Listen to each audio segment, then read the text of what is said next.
Salut, vous avez probablement lu plusieurs livres en développement personnel, vous avez dû voir et écouter pas mal de vidéos, vous avez certainement suivi des formations en développement personnel, mais vous vous demandez pourquoi le changement n'est toujours pas là dans votre vie, pourquoi vous n'avez pas toujours atteint vos objectifs, pourquoi ce que vous avez espéré le premier jour en étant en contact avec le premier livre en développement personnel, ce que vous aviez souhaité ce jour-là, vous ne l'avez toujours pas réalisé.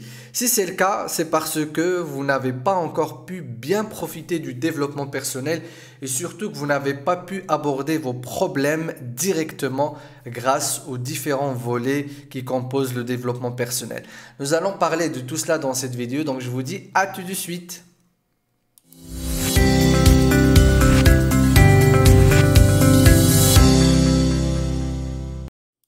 Tout d'abord, je me présente, je m'appelle Faisal Hafidi, je suis formateur et coach en développement personnel et également fondateur de Faisal Hafidi Training et auteur du livre La joie de l'échec, qui est un livre qui parle des échecs et comment des échecs personnels, c'est pas les échecs le jeu, et comment les transformer en futures réussites. Donc, il parle de la résilience et comment dépasser ses anciens échecs.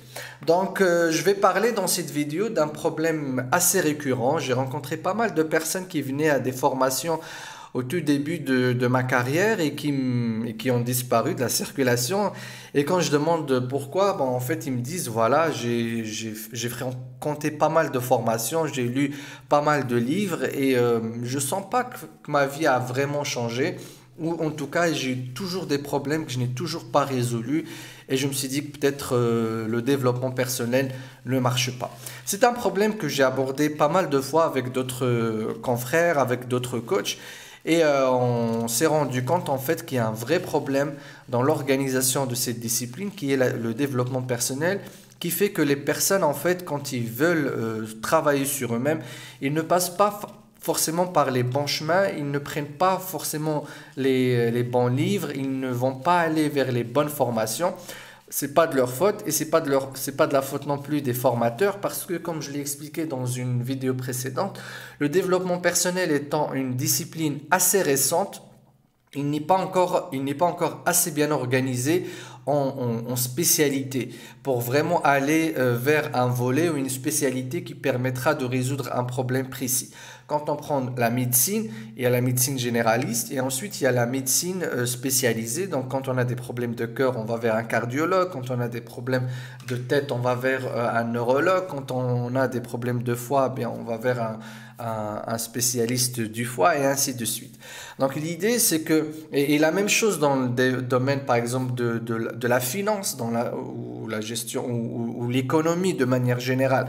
Donc il y a le volet financier, dans la finance il y a la finance d'entreprise, il y a la finance des marchés, ensuite il y a la comptabilité, il y a l'expert comptabilité, donc il y a la gestion financière, il y a pas mal de domaines que quand nous on est une entreprise et on a un besoin spécifique ou un problème spécifique en termes financiers, eh bien on va aller voir le spécialiste dédié à ce volet-là. Dans le développement personnel, ce n'est pas encore le cas. Tout le monde écrit sur un peu de tout et quand on va à la librairie, on trouve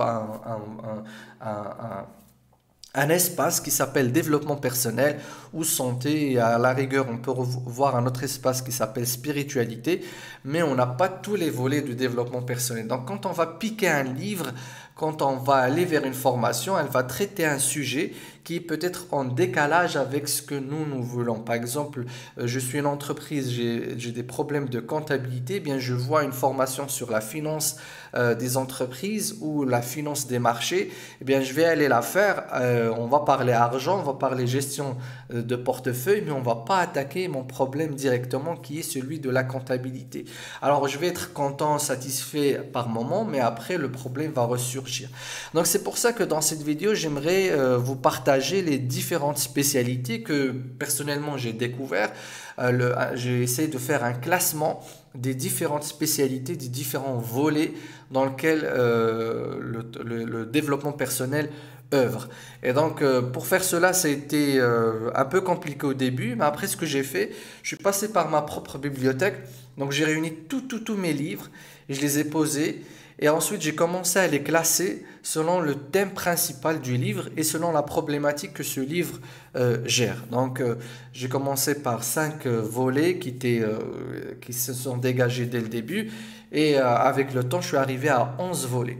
Et aujourd'hui, ensuite, je me suis donné un autre exercice. Je vais à la librairie et je vois tous les livres de développement personnel et j'essaie de caser chaque livre dans un volet. En me disant, si je trouve un livre qui ne peut pas être casé, qui ne peut pas être mis quelque part, ça veut dire qu'il va traiter un volet à part. Et quand je dis voler, c'est pas uniquement un champ de connaissances, ce n'est pas uniquement un côté du développement personnel, mais vraiment une spécialité qui s'adresse à différentes problématiques qui rentrent dans le même cadre ou qui ont la même nature, donc qui touchent à la même partie du corps ou à la même partie de l'esprit quand on veut se développer. Donc je suis arrivé à 11 volets. J'ai pris vraiment mon temps pour attendre. Je vais ensuite sur Amazon, je vois tous les livres de développement personnel et j'essaie ensuite de les classer. Et il y avait un dernier volet que je ne voulais pas mettre intégré dans le développement personnel, mais qui s'est imposé en fin de compte. Donc je suis arrivé à 11 après avoir eu 10 volets principalement. Donc je vais partager avec vous donc, ces différents volets de développement personnel. Et maintenant, quand je vais les expliquer, l'idée pour vous, c'est de se dire, ok, bah, ce volet-là, ça ne me parle pas trop, le problème que j'ai ne le traite pas. Je ne vais pas être dans trop de détails par rapport à chaque volet parce que c'est vraiment un projet en cours. Mais je vais exposer de quoi il s'agit, sur quoi ça travaille.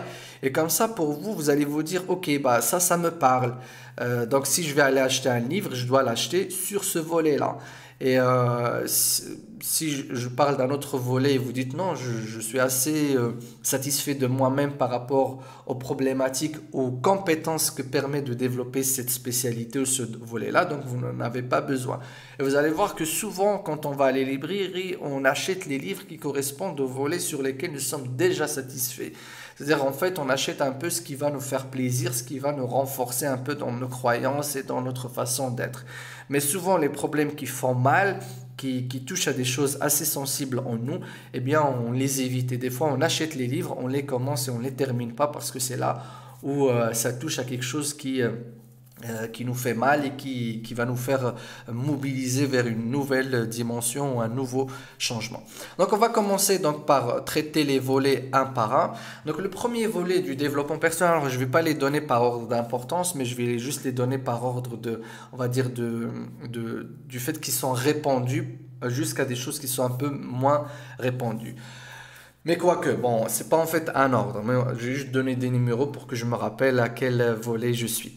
Donc il y a le volet philosophie de vie, donc c'est un volet de développement personnel qui traite notre façon de regarder les choses, notre philosophie de vie, notre rapport au monde, notre manière de réfléchir de manière générale. Donc il y a tous les livres qui parlent de la pensée positive, il y a tout l'aspect qui parle des règles de réussite dans la vie, il y a tous les livres qui traitent de comment pouvoir réaliser tout ce qu'on veut, comment pouvoir attirer tout ce qu'on veut à nous-mêmes. Donc, il ne traite pas un problème précis, mais il traite vraiment notre système d'exploitation dans notre cerveau. Donc, tous les livres qui parlent des habitudes de la réussite, de mindset de la réussite, de la mentalité des gens qui réussissent, tous les livres qui ont un caractère assez inspirant, mais qui traitent quand même du système de croyance de l'individu de manière générale, font partie de ce volet que j'ai appelé philosophie de vie. Donc, ils ne traitent pas la confiance en soi, ils ne traitent pas l'intelligence financière, il ne parle pas de comment avoir une meilleure connaissance de soi-même. Ils en parlent, mais de manière assez sporadique, mais le vrai sujet, le vrai travail de ce volet-là, c'est de changer tout notre système de croyance. C'est un volet qui est très demandé dans le monde anglo-saxon. Les livres qui sortent du développement personnel sont de prédominance dans ce volet-là, donc c'est vraiment changer notre manière d'être, donc tout ce qui est Tony Robbins, Brian Tracy sur certains livres, Transurfing, donc tout ce qui est la force de la pensée positive, donc Nightingale et tout ce qu'il avait produit par rapport à ses livres et même au contenu qu'il produisait, donc tout ça a été vraiment changer le rapport au monde, croire en soi-même, savoir que le monde est là pour nous, qu'il y a de l'abondance. Donc toute cette philosophie humaniste et progressiste qui donne des notions de base, donc font partie de ce volet qui est philosophie de vie. Donc c'est un volet qui est assez général, mais dans la technicité et assez précis, il touche vraiment à nos croyances et à notre façon de réfléchir. Ensuite, il y a le deuxième volet. Donc c'est celui qui concerne le cheminement spirituel. C'est un volet, c'est le dernier que j'ai intégré. J'ai fait une vidéo récemment sur développement personnel et cheminement spirituel parce que c'était un vrai conflit, ça a tardé pour que je puisse intégrer les deux. Je l'ai expliqué dans une vidéo précédente. Ce problème est dû au fait que le cheminement spirituel est souvent assimilé à la religion et le développement personnel par essence, il voulait se séparer de la religion, il voulait créer un cadre spécialisé dans le développement humain sans forcément toucher au paradigme religieux. Mais comme je l'ai expliqué dans la vidéo dans laquelle j'ai parlé de développement personnel et spiritualité, au cheminement spirituel, il faut comprendre que le cheminement spirituel est séparé de la religion, n'a rien à voir avec la religion, quoique la religion est le moteur qui permet de donner une manière pour pouvoir faire le cheminement spirituel. Et la majorité des religions donnent presque les mêmes pratiques qui permettent le cheminement spirituel, à savoir la méditation, la prière, le jeûne avec ses différentes formes et la connexion au divin et ce rapport au monde qui est un rapport de synergie et de cohésion et non pas un rapport de conflit, et bien sûr l'aspect service et don de soi vers les autres. Donc les mêmes principes se retrouvent dans toutes les religions, mais qui permettent un cheminement spirituel qui est un cheminement individuel qui permet de développer le côté âme, le côté énergétique, le côté subtil de l'individu. Donc aujourd'hui, le développement personnel, on peut dire c'est lui qui englobe ce volet-là, étant donné qu'on va en parler, il y a le volet développement corporel, il y a le volet développement intelligence émotionnelle, il y a le volet développement mental, il y a le volet développement du caractère, et bien il y a aussi le volet développement de l'âme et de l'esprit de l'être humain et de sa conscience de manière générale. Donc le cheminement spirituel, c'est tous les livres aujourd'hui qui sortent sur cette thématique et qui existent depuis X temps, mais qui ne se donnent plus comme étiquette un livre sur comment être un meilleur musulman, un meilleur chrétien, ou quoique ils se croisent avec ces livres-là, mais on peut parler de cheminement spirituel sans parler de religion, mais on ne peut pas non plus parler de cheminement spirituel sans parler de connexion au divin, sans parler de connexion à quelque chose de plus grand que nous, étant donné que cette énergie-là, elle a une source et donc il faut se connecter à la source pour pouvoir s'en abreuver. Donc le cheminement spirituel est le deuxième volet du développement personnel. Puis il y a un troisième volet, c'est tout ce qui concerne la connaissance de soi-même. Donc tout ce qui est les tests de profil, de profiling, donc qui ne sont pas assez poussés comme en psychologie, mais tout ce qui concerne le fait de connaître sa personnalité, son type de personnalité, donc tout ce qui est Enneagramme, MBTI et compagnie. Donc aujourd'hui, le développement personnel offre des outils de manière autonome, de manière indépendante pour que la personne puisse mieux connaître son caractère, mieux connaître ses tendances naturelles, ses talents naturels, donc tout ce qui fait partie de nous génétiquement ou tout ce que nous avons développé avec le temps. Donc c'est un volet qui est très plébiscité par les gens en général. Souvent, c'est une porte d'entrée pour le développement personnel. On commence par être curieux et de vouloir savoir qui nous sommes, pourquoi nous agissons d'une telle manière, d'une telle sorte et ainsi de suite. Donc la connaissance de soi est un volet de développement personnel qui permet de mieux se connaître pour mieux se gérer, donc pour mieux agir, pour mieux corriger certains de nos comportements et surtout de nous adapter à notre entourage et de permettre aux autres de mieux accepter qui nous sommes et comment nous fonctionnons. Ensuite, il y a le volet, ce que j'ai appelé développement du caractère. Au début, c'était le volet confiance en soi, mais après, il y avait le volet estime de soi. Et ensuite, en m'approfondissant un peu plus sur ces deux thématiques, j'ai trouvé qu'en fait, quand on n'a pas de confiance en nous-mêmes, quand on n'a pas d'estime en nous-mêmes, quand on se fait du mal, quand on se dénigre, eh bien, c'est que nous avons une fragilité au niveau de la personnalité. Mais en fait, la personnalité, c'est quelque chose de beaucoup plus complexe, mais une partie de cette personnalité fragilisée quand on souffre de manque de confiance en soi et d'estime de soi, c'est ce que j'ai appelé le caractère, donc ce qui fait la force de notre personnalité, on va dire. Donc ce volet-là, c'est tous les livres qui parlent de confiance en soi, d'estime de soi, de réconciliation avec soi-même, de courage, d'avancement, donc de dépasser ses peurs, de dépasser ses craintes. Donc tout ça rentre dans un volet qui s'appelle développement du caractère. Ensuite, il y a le volet aptitude cognitive, donc c'est tout ce qui concerne la scolarité, tout ce qui concerne les aptitudes du cerveau, donc à savoir la mémorisation, la concentration, la prise de notes, la lecture rapide, donc tout ce qui concerne la rapidité du fonctionnement de notre cerveau, nos types d'intelligence, le développement de certaines de nos intelligences. Donc tout ça aussi, le développement personnel aujourd'hui le propose à travers des livres, certes spécialisés souvent écrits pour les étudiants, mais certains sont aussi écrits pour les adultes et faits pour les adultes. Surtout dans le monde anglo-saxon, on trouve beaucoup de formations sur la mémorisation et sur la lecture rapide qu'on ne retrouve pas beaucoup dans le monde francophone, et aussi sur la prise de notes, donc tout ce qui est mind mapping et sketchnoting, qui est assez donné, qui est très consommé par les gens, on va dire, normaux, qui le font pas pour eux-mêmes.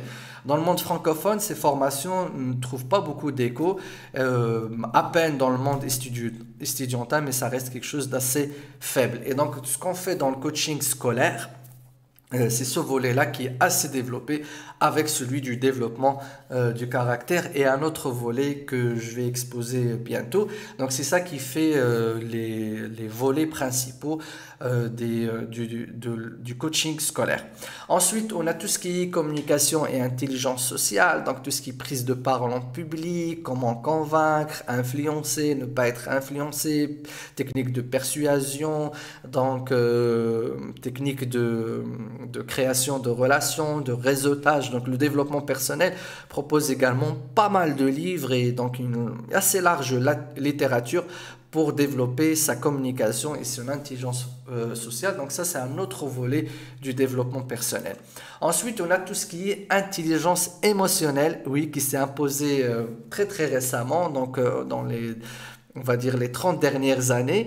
Donc l'intelligence émotionnelle, c'est tout ce qui est gestion des émotions, de motivation, de colère, donc comment pouvoir se connecter avec ces émotions, pouvoir les analyser, les interpréter, mieux les gérer, et aussi gérer les émotions des autres, pouvoir les comprendre et mieux les gérer.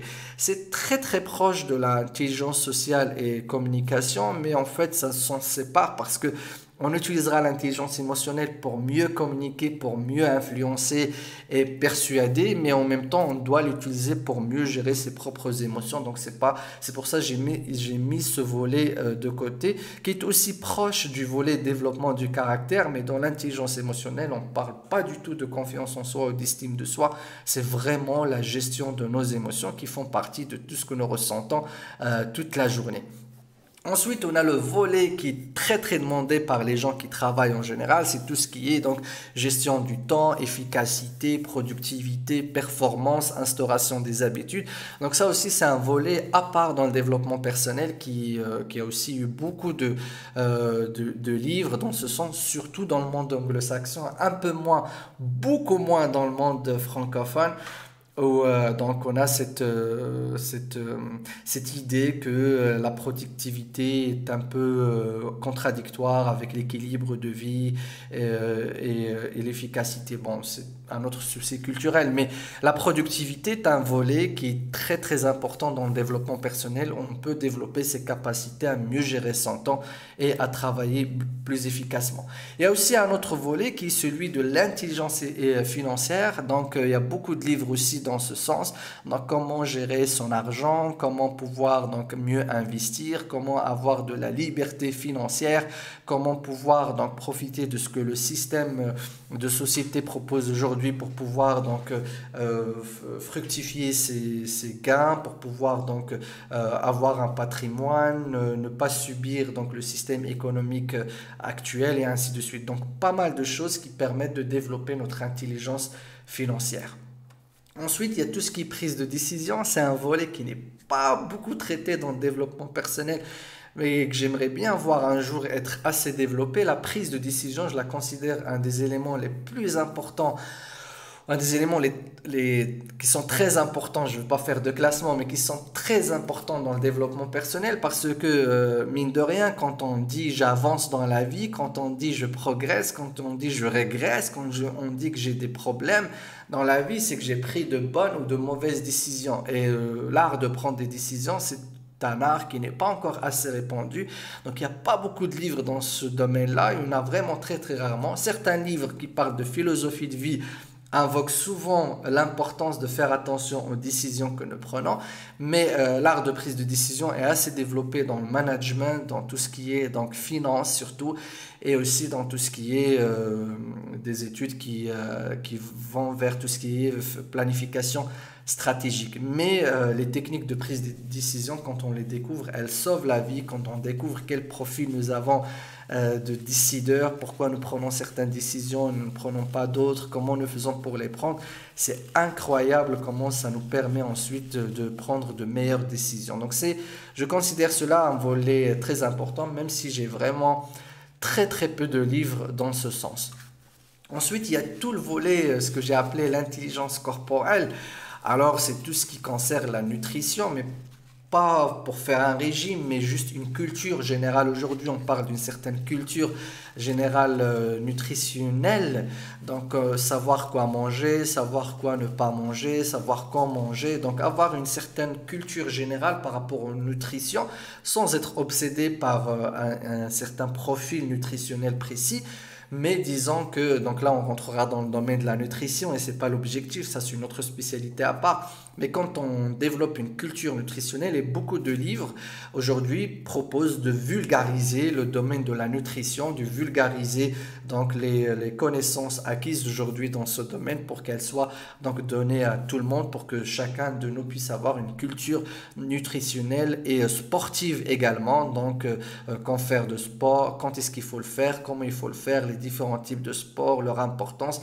Donc tout cela devient aujourd'hui un développement personnel ou un volet du développement personnel. Donc voilà pour les 11 volets du développement personnel. Donc comment pouvoir profiter de cette connaissance-là ou de cette distinction de ces différents volets? C'est très simple. Maintenant, on sait qu'il y a différentes spécialités. Malheureusement, quand on va dans une bibliothèque ou dans une librairie, on ne trouvera pas encore ce classement. Peut-être on trouvera intelligence émotionnelle, productivité, cheminement spirituel. On trouvera 3 ou 4 ou 5 de ces volets, mais on sera plus attiré par un titre d'un livre que par un volet précis. Alors que maintenant, ce que je vous suggère, c'est de faire l'inverse. C'est de réfléchir aujourd'hui quels sont les volets de votre vie que vous avez besoin de développer ou de votre personnalité que vous avez besoin de développer. Je vais revoir les différents volets donc du début jusqu'à la fin. On va les revoir un par un. Et comme ça, juste par votre propre réflexion aujourd'hui, quel est le volet que vous pensez avoir besoin de développer en urgence? Est-ce que vous pensez que vous avez une mauvaise philosophie de vie, que c'est votre façon, votre manière d'être en général qui pose problème aujourd'hui pour votre progression ou votre avancement? Est-ce que vous pensez que peut-être le plus important en ce moment pour vous, vous le ressentez, c'est de faire un cheminement spirituel et vous ressentez que vous avez un blocage énergétique quelque part, que vous êtes vidé de votre énergie ou que vous ressentez qu'il y a des ressources énergétiques ailleurs dont vous avez besoin de puiser? Ou est-ce que vous pensez que vous avez une méconnaissance de vous-même? Ça serait bien de commencer par connaître votre personnalité, votre façon d'agir pour pouvoir gérer vos problèmes du quotidien. Ou est-ce que vous pensez que vous avez besoin de développer votre confiance en vous-même et votre estime de vous-même et votre caractère pour pouvoir affronter les défis, les challenges que vous rencontrez pareil au quotidien? Ou est-ce que vous pensez que votre problème aujourd'hui, dû votre métier, votre travail, peut-être vos études, vous avez besoin de développer des aptitudes cognitives, à mieux vous concentrer, à mieux mémoriser, à mieux apprendre, à faire de meilleures prises de notes? ou à lire davantage? Ou est-ce que vous pensez que votre problème principal aujourd'hui réside dans la communication que vous entretenez avec votre entourage et avec la société et avec votre réseau? Est-ce que vous ressentez le besoin de développer aujourd'hui un réseau, des amitiés, des connaissances? Donc, ça serait dans la communication et l'intelligence sociale. Est-ce que vous ressentez que vous êtes dépassé par vos émotions, que vos problèmes aujourd'hui résident dans votre incapacité à gérer votre colère ou votre joie ou votre enthousiasme ou votre stress? Donc peut-être que vous avez besoin de gérer vos émotions. Peut-être que votre problème aujourd'hui réside dans votre productivité. Peut-être que vous êtes dépassé par le tas de travail que vous avez un stress énorme parce que vous avez trop de choses à faire et que vous n'arrivez pas à arriver à bout de vos tâches. Peut-être que vous avez de mauvaises habitudes de productivité au quotidien. Vous êtes submergé par les réseaux sociaux et ainsi de suite. Intelligence financière, peut-être que votre principal problème aujourd'hui, ou le plus urgent, c'est de développer vos finances, c'est d'avoir plus d'argent, c'est d'avoir plus de gains, peut-être faire de meilleures économies, peut-être que vous voulez faire des investissements, vous ne savez pas comment, vous voulez arrondir vos fins de mois et vous ne savez pas encore comment. Peut-être que vous avez pris de mauvaises décisions toutes ces dernières années et qu'aujourd'hui vous avez besoin de prendre de meilleures décisions, ou vous avez des choix à faire et vous ne savez pas comment faire, et ces choix sont décisifs pour votre bonheur et votre avenir et vous ne savez pas encore comment prendre des décisions. Ou est-ce que peut-être aujourd'hui votre principal problème c'est votre énergie corporelle, vous ressentez une faiblesse au quotidien, vous avez peut-être des maladies chroniques ou des douleurs permanentes, ou vous avez peut-être l'impression que votre corps stagne ou il régresse et que vous avez besoin de le remettre en route et de le redynamiser. Donc, certains vont dire, moi j'ai besoin de tout ça. C'est clair que nous avons besoin de tout ça. Aucun être n'est vraiment parfait, aucune créature n'a atteint le summum sur cette terre. Nous ne sommes pas des anges, nous sommes des créatures évolutives qui évoluent vite. Mais pour pouvoir profiter du développement personnel et d'avancer correctement, vous avez besoin de vous concentrer sur un seul volet principalement et de le développer et de le faire grandir. Ce qui va se passer, c'est que les autres volets vont suivre en général. Si vous faites le bon choix du volet de développement personnel que vous avez besoin de faire, au premier livre, à la première formation, à la première vidéo, vous allez ressentir une progression immédiate. Vous allez ressentir que des problèmes sont résolus immédiatement. Et une fois ce volet se développe, il ne sera pas complet. Par exemple, vous avez vraiment un souci d'intelligence financière ou de productivité ou de gestion de vos émotions. Et une fois que vous allez commencer à travailler sur cela, vous allez commencer à ressentir une progression tellement rapide que les autres volets vont s'imposer par la suite et vous pouvez ensuite arrêter de lire, de vous former dans ce volet-là et de passer à l'autre. Encore une fois, le problème des gens, c'est qu'ils vont faire une petite formation sur l'intelligence financière, ensuite revenir pour faire un coaching pour confiance en soi, ensuite acheter un livre sur la spiritualité, ensuite revenir sur un livre pour faire un régime et donc sur 2-3 mois et touche un peu à tout, mais il n'avance en rien. Donc il faut vraiment se concentrer sur un seul volet pour pouvoir donc s'assurer de progresser là-dessus.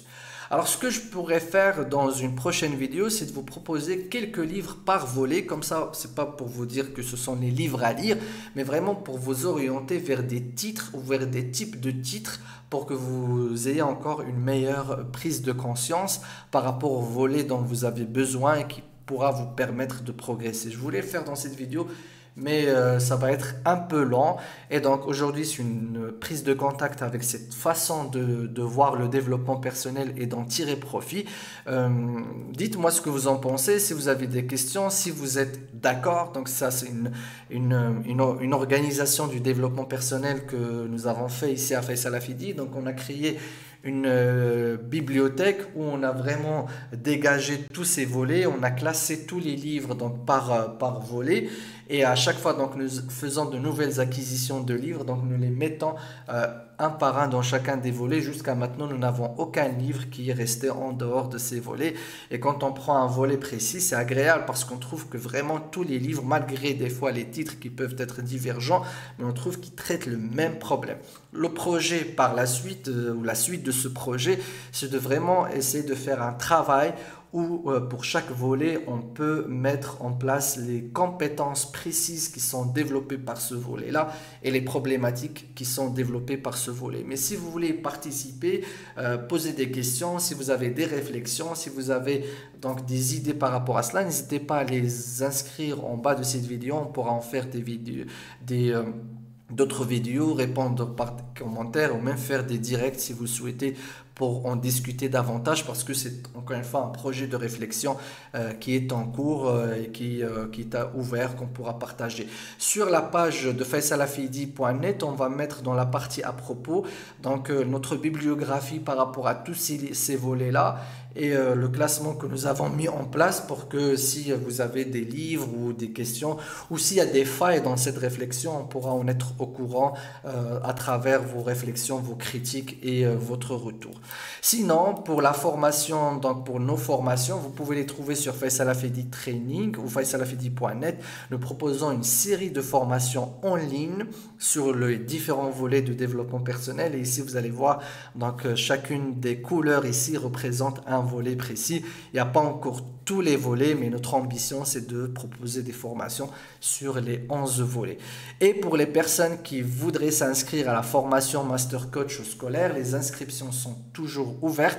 Donc, il faut passer un entretien de motivation pour évaluer votre projet de formation et d'orientation vers ce métier-là. Donc, si vous êtes intéressé par l'exercice du métier de coach scolaire pour accompagner les apprenants, quel que soit leur âge, donc à partir bien sûr de 12-13 ans, même pour les petits, mais avec une autre forme d'accompagnement. En tout cas, si vous voulez travailler sur les problématiques d'éducation, d'enseignement et d'apprentissage en accompagnement de groupe et individuel, n'hésitez pas à vous inscrire ou à demander un entretien de motivation. Le lien pour cette formation est en bas de cette vidéo. Je vous remercie encore une fois. N'hésitez pas à nous rendre visite sur faisalhafidi.net et vous abonner à la chaîne en vous inscrivant, en appuyant sur le bouton s'abonner. N'hésitez pas à cliquer sur le pouce vers le haut pour faire connaître cette vidéo. Et moi, je vous dis à très bientôt. Ciao, ciao.